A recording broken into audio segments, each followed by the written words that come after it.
Nikolai Reeves stood motionless in the observation deck of the terrestrial diplomatic vessel Concordia, his reflection ghosting against the vast window that separated him from the infinite dark.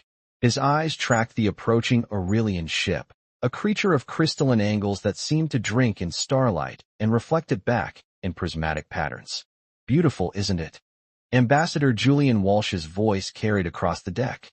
The older man's steps were nearly silent on the polished floor, but Nikolai had registered his presence the moment the door had opened. 15 years of close protection duty had honed his awareness to a razor's edge. "Beautiful and deadly," Nikolai replied, noting the weapon ports cleverly disguised within the vessel's crystalline architecture. "Like most things Aurelian." Walsh chuckled, coming to stand beside his head of security. "Which is precisely why we need people like you, Nikolai. People who see both the beauty and the blade." The ambassador wasn't wrong. Humanity's first official diplomatic contact with the Aurelian Dominion was balanced on a knife's edge. After centuries of isolation, the Crystalline Empire had suddenly opened communications, requesting an audience with Earth's representatives. The why of it remained unclear, but the stakes were astronomical. "Lady Tassandra's shuttle will dock in 20 minutes, Nikolai said, checking his neural interface. The subtle green glow in his peripheral vision confirmed the time. "Security sweep is complete. Harrison and Rodriguez are stationed at the airlock. Patel is monitoring all systems from central control." Walsh nodded, adjusting the sleeve of his formal attire, a deep blue suit that matched the Concordia's diplomatic colors. "And you've memorized every detail of Aurelian protocol?" "Down to the proper angle of head tilt when addressing nobles of varying ranks," Nikolai confirmed. "Though I'm more interested in their combat forms. The way they integrate crystalline technology into their martial arts is fascinating." "Just remember we're here to make peace, not study their fighting techniques," Walsh said with a knowing smile. He'd worked with Nikolai long enough to recognize the subtle enthusiasm in his security chief's otherwise professional demeanor. The approaching shuttle was a work of art, smaller than the mothership but no less impressive. Its crystal-faceted hull caught the light of distant stars, refracting them into patterns that seemed almost alive. As it drew closer, Nikolai could make out the insignia of House Luminera, one of the most influential noble families in the Dominion. "Lady Tassandra's reputation precedes her," Walsh mused. "They say she once negotiated a peace treaty between two warring houses using nothing but silence and a single gesture. They also say she once shattered an assassin's spine without touching him," Nikolai added, "using something they call resonance manipulation." The shuttle's docking procedure was perfectly executed, each movement precise and elegant. Nikolai couldn't help but admire the efficiency, even as his mind catalogued potential security implications. The Aurelians' mastery of crystalline technology gave them capabilities that sometimes seemed to border on the mysterious. As they made their way to the airlock, Nikolai felt the familiar tension that preceded any high-stakes diplomatic encounter. His neural interface was feeding him continuous updates, atmospheric readings, security feeds, biometric scans of the approaching delegation. All normal, all within expected parameters. Yet his instincts told him this meeting would be anything but routine. The airlock cycled with a soft hiss, and Nikolai's first glimpse of Lady Tassandra wrote volumes about why she'd been chosen as the Dominion's representative. She stood tall and elegant, her form draped in what appeared to be flowing crystal silk that shifted colors with each movement. Her skin had the characteristic opalescent sheen of her species, but it was her eyes that caught his attention. They were faceted like gems, reflecting light in ways that made it impossible to tell exactly where she was looking. "Ambassador Walsh," she spoke, her voice carrying harmonic undertones that seemed to resonate with the crystal elements of her attire. "The Luminera House extends its greetings to Earth's delegation." Her standard English was perfect, though the harmonics gave it an otherworldly quality. Walsh bowed at precisely the correct angle, 45 degrees for a noble of her rank. "Lady Tassandra, we are honored by your presence aboard the Concordia." Nikolai maintained his position slightly behind and to the right of Walsh, executing a shorter bow as protocol demanded for security personnel. As he straightened, he caught Lady Tassandra studying him with those impossible eyes. Something in her expression shifted, like light catching a new facet of a crystal. "And this must be your shadow," she said, using the Aurelian term for personal protection specialists.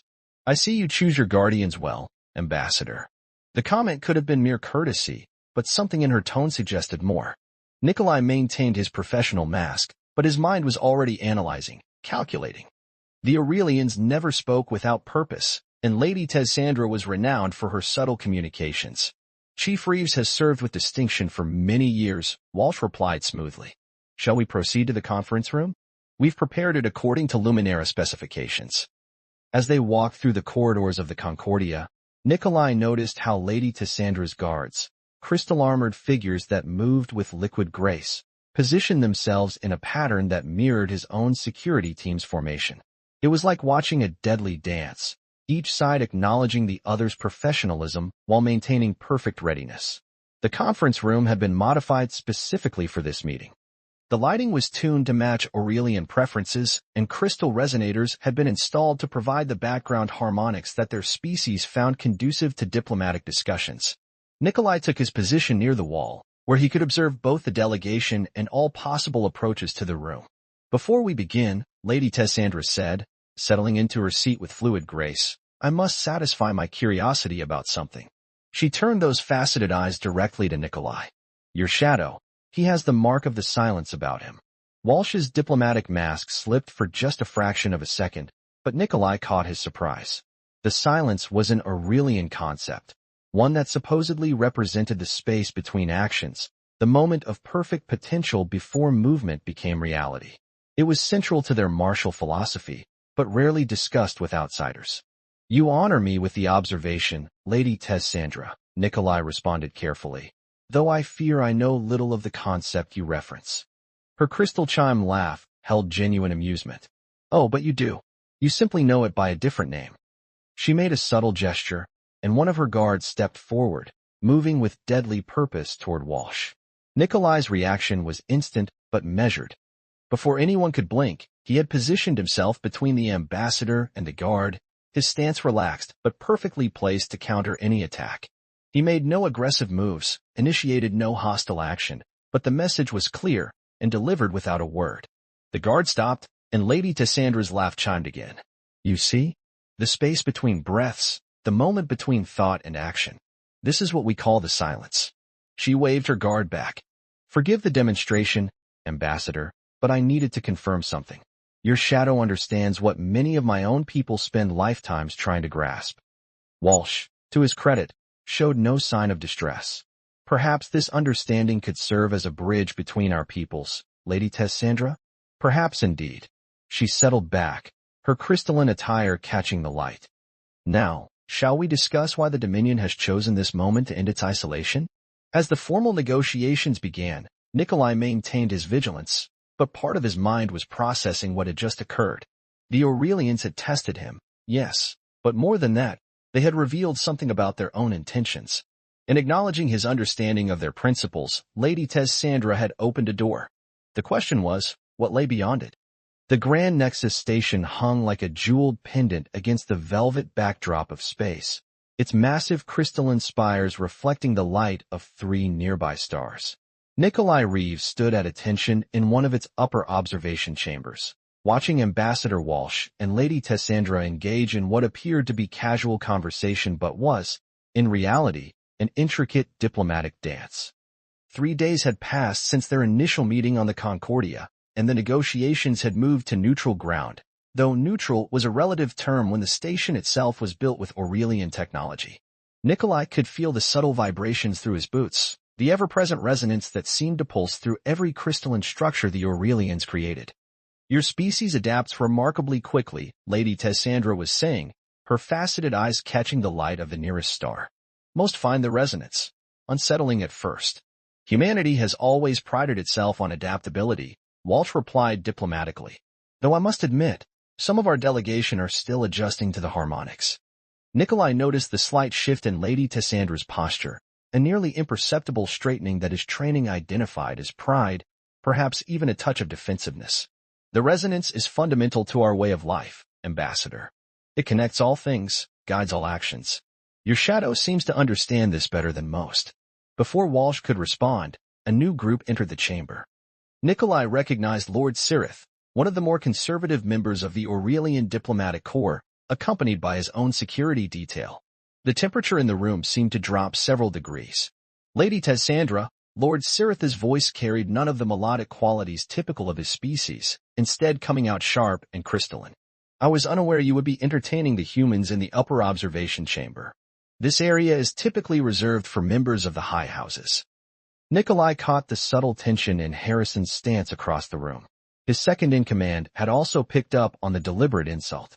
Walsh, ever the diplomat, maintained his pleasant expression, but Lady Tassandra's crystalline features hardened. Lord Sirith, she responded, her voice carrying harmonics that made the chamber's crystal walls vibrate slightly. As the appointed representative of House Luminera, I have full authority to conduct these negotiations as I see fit. The upper chamber's resonance frequencies are particularly conducive to meaningful dialogue. Meaningful dialogue? Lord Sirith moved further into the room, his guards forming a loose arc behind him. With a species that barely understands the basic principles of crystalline technology? They're centuries behind us, Tassandra. This entire exercise is beneath the dignity of the Dominion. Nikolai maintained his position, but his senses were on high alert. The positioning of Sirith's guards wasn't random, they were subtly maneuvering to dominate the space. He caught Harrison's eye and made a minute gesture.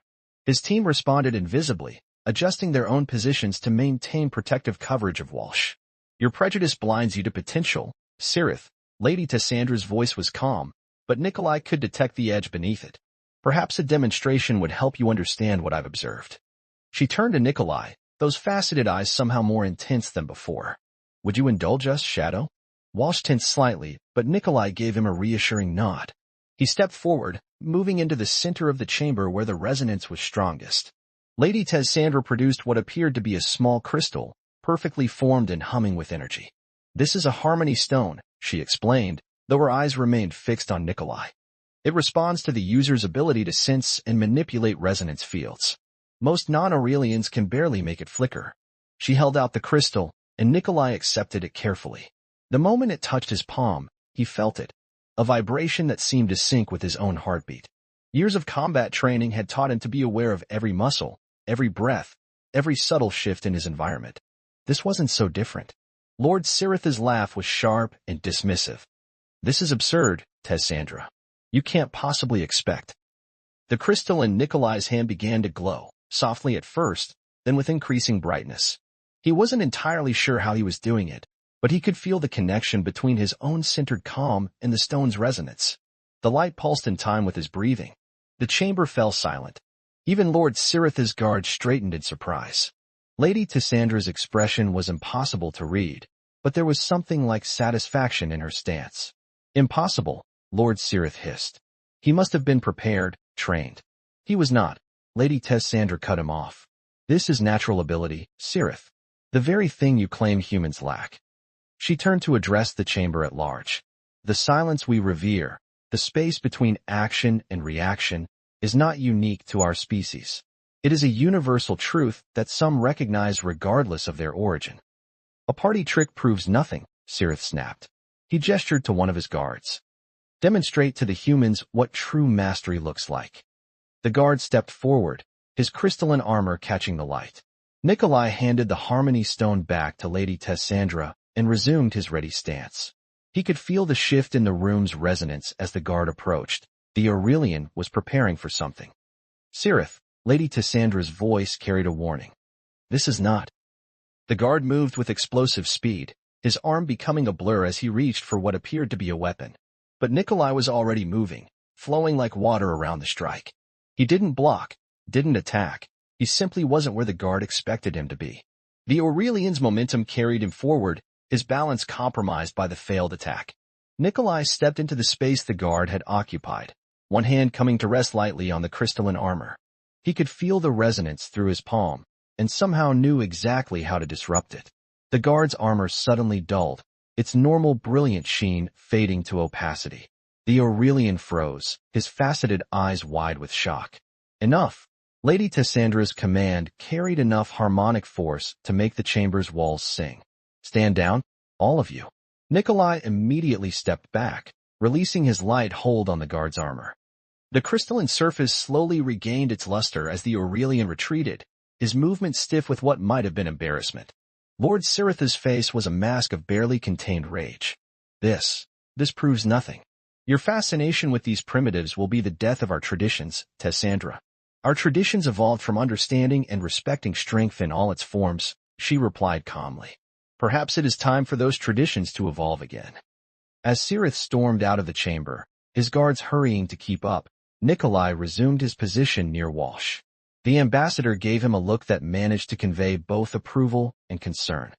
Well, Walsh said quietly, I suppose that's one way to advance diplomatic relations. Lady Tessandra approached them, her crystalline attire somehow more vibrant than before. Your shadow continues to surprise, Ambassador. Though I fear Lord Cirith's reaction may complicate matters. How so? Walsh asked, though his tone suggested he already knew the answer. Because, she replied, her faceted eyes reflecting fractals of light, you will not be the only one resistant to change. And now that your shadow has demonstrated his abilities so publicly, there will be those who see humanity as a threat rather than a potential ally. Nikolai maintained his professional demeanor, but inwardly he was already calculating the implications. The incident would spread through the station's diplomatic circles within hours. The question was, would it help their cause, or had he just inadvertently made their mission more dangerous? The Harmony Stone in Lady Tessandra's hand pulsed once, casting rainbow patterns across the chamber walls, as if in answer to his unspoken question.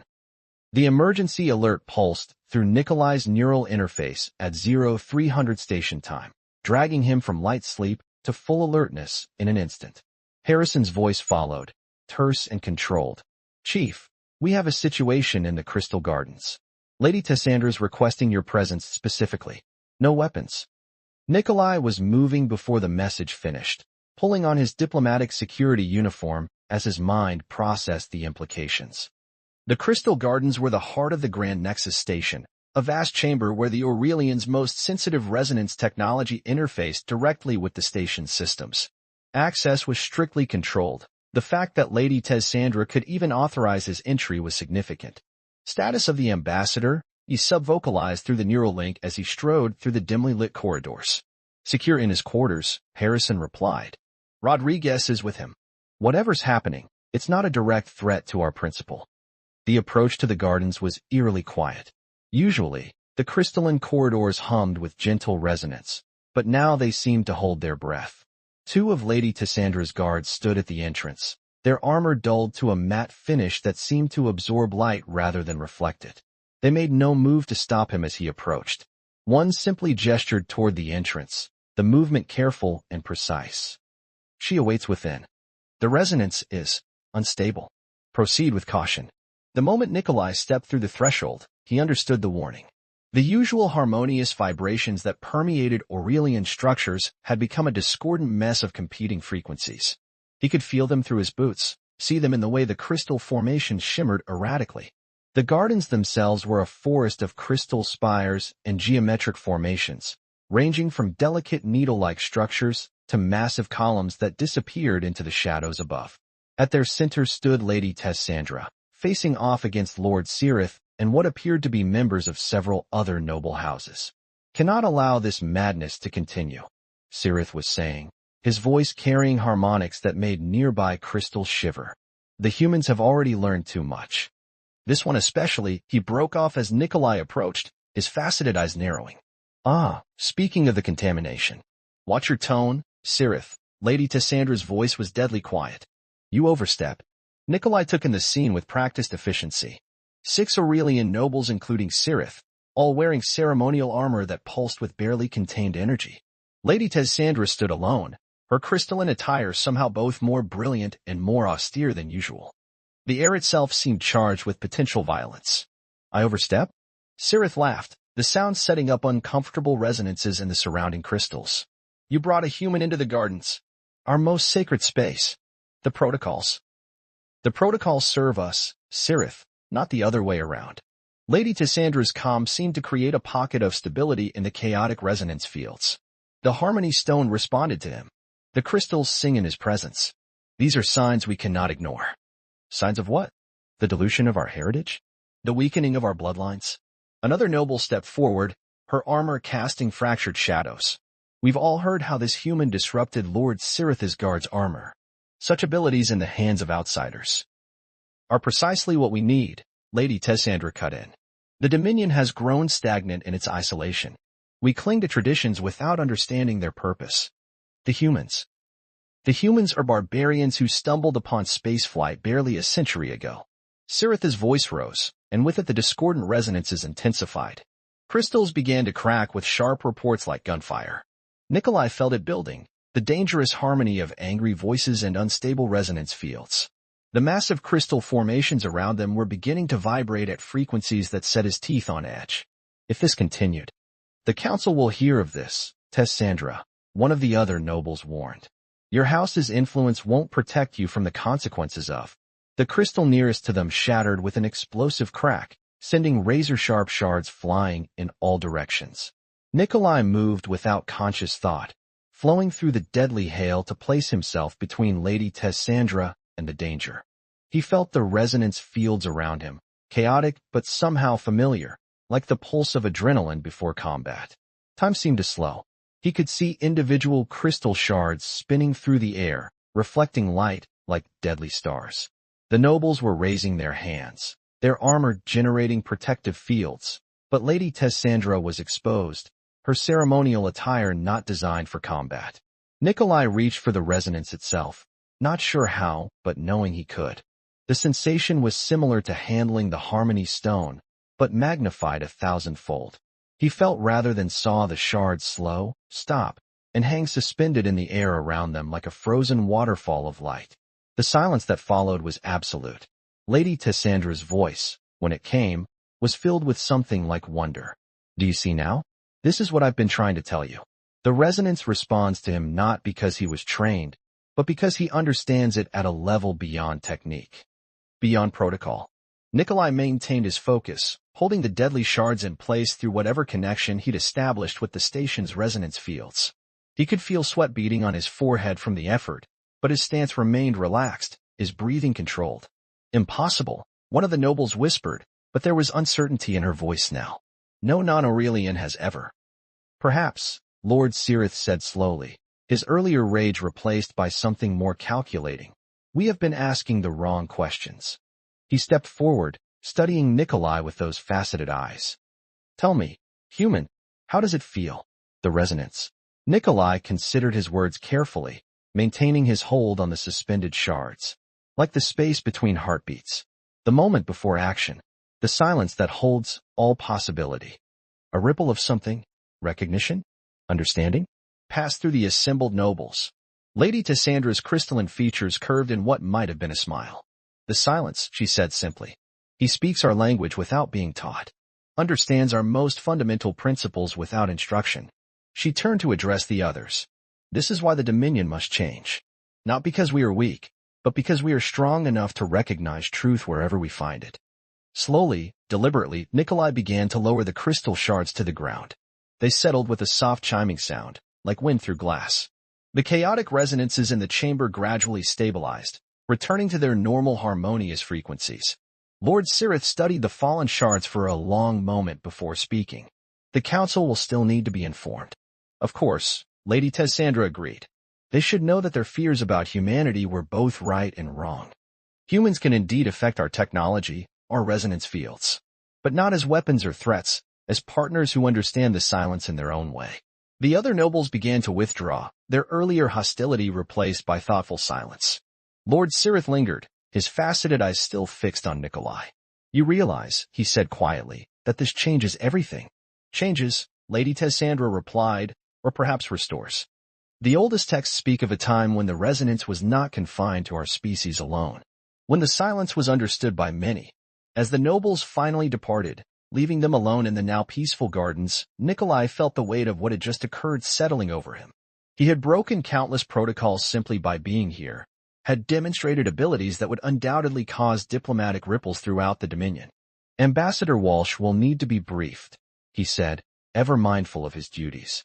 Lady Tessandra's laugh held harmonics of genuine amusement. Always the dutiful shadow. Yes, your ambassador should know what has happened here. But first, she produced the harmony stone from her robes, offering it to him once more. Show me again how you hear the silence between the songs. The stone began to glow even before it touched his palm, casting rainbow patterns across the crystal forest around them. Ambassador Walsh sat in silence for a long moment after Nikolai finished his report, fingers steepled beneath his chin.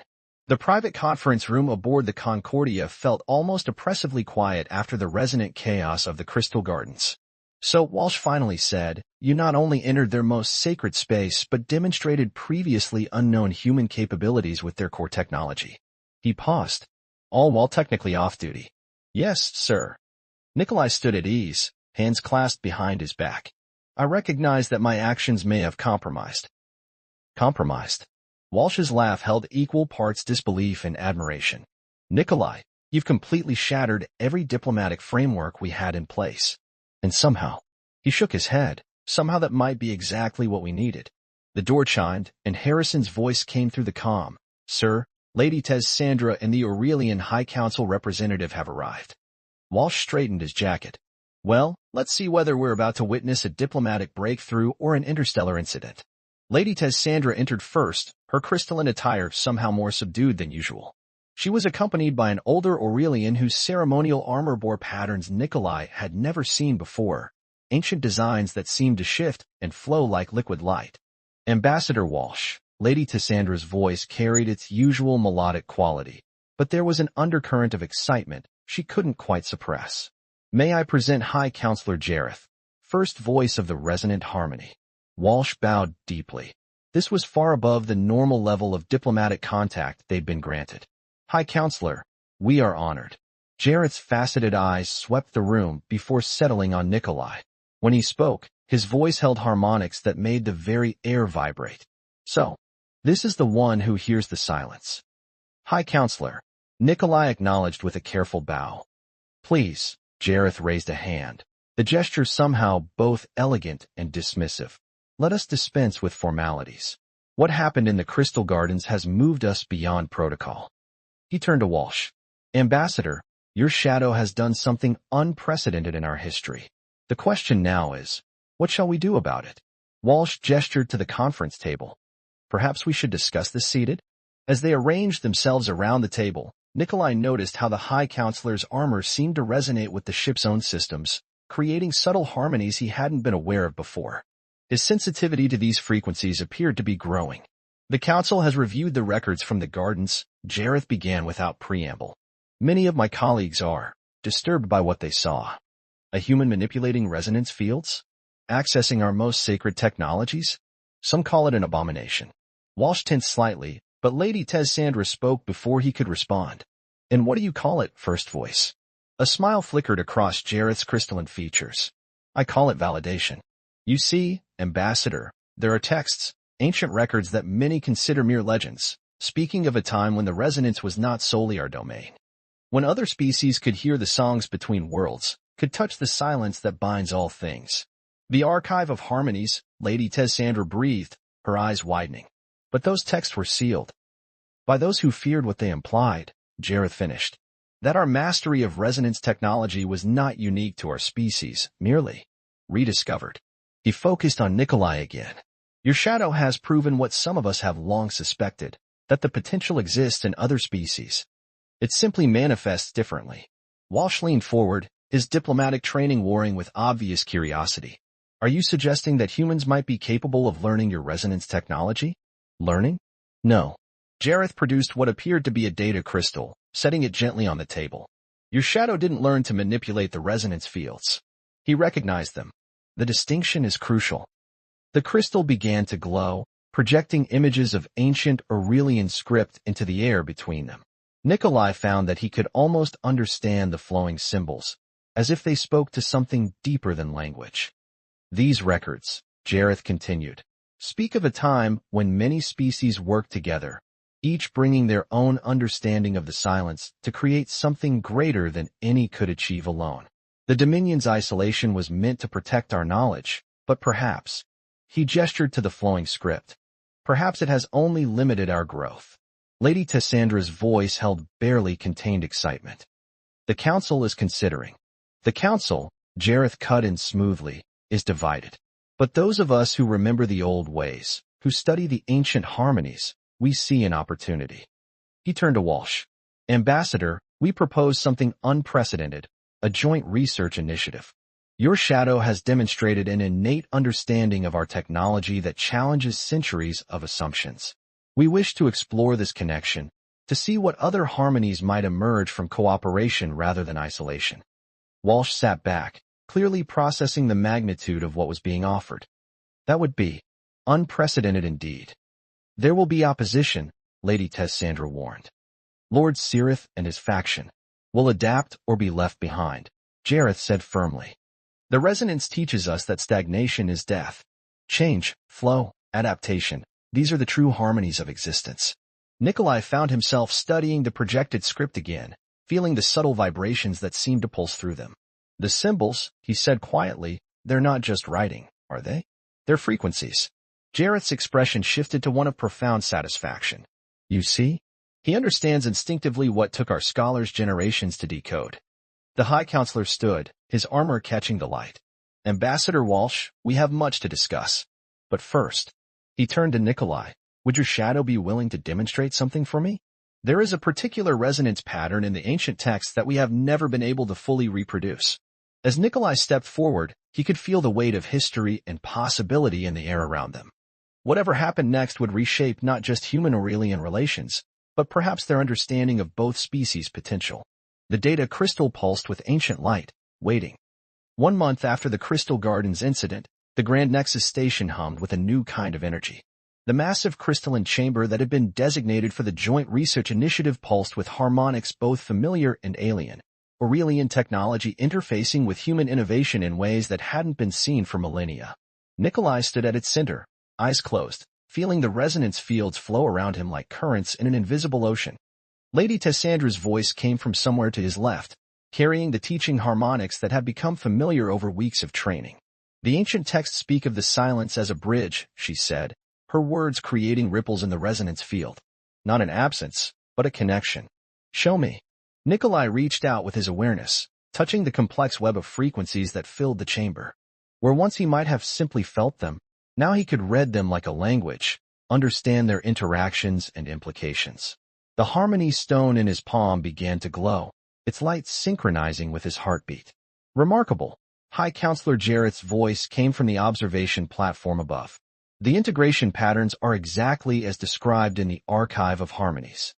The chamber's crystals sang in response to Nikolai's adjustments, creating a complex harmony that made the air itself seem to shimmer. Behind him, he could hear the quiet exclamations of the human scientists as their instruments registered effects they were only beginning to understand. Ambassador Walsh stood with Lord Cirith near the chamber's entrance, their previous antagonism replaced by a cautious professional respect. The events in the Crystal Gardens had forced both sides to re-evaluate their assumptions, leading to what Walsh had termed the most productive diplomatic crisis of his career. The resonance patterns are stabilizing, one of the Aurelian researchers reported. The human interface is actually improving efficiency by 12%. Lord Cirith made a sound that might have been grudging approval. Perhaps there is something to be said for fresh perspectives. Fresh.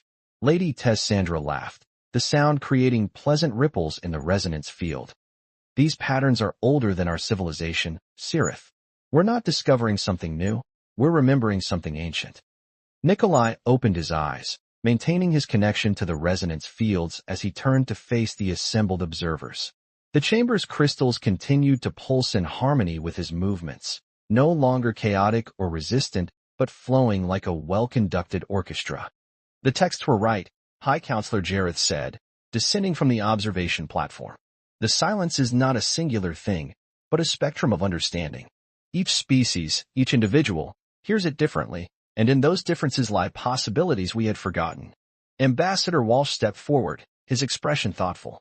And you believe this could be replicated? Other humans might show similar abilities. Some will, some won't, Lady Tessandra replied. Just as not all Aurelians have the same level of resonance sensitivity. But the potential? She gestured to where Nikolai stood, surrounded by perfectly harmonized crystal formations. The potential is undeniable. The harmony stone in Nikolai's hand pulsed once, strongly, and the chamber's crystals responded with a cascade of synchronized light. He could feel the connection more clearly than ever, not just to the technology, but to the fundamental principles that governed it. It was never about mastery, he said quietly, understanding flowing through him like the resonance itself. It was about recognition. The silence isn't a technique to be learned. It's a truth to be acknowledged. High Counselor Jarrett's faceted eyes reflected the crystal light.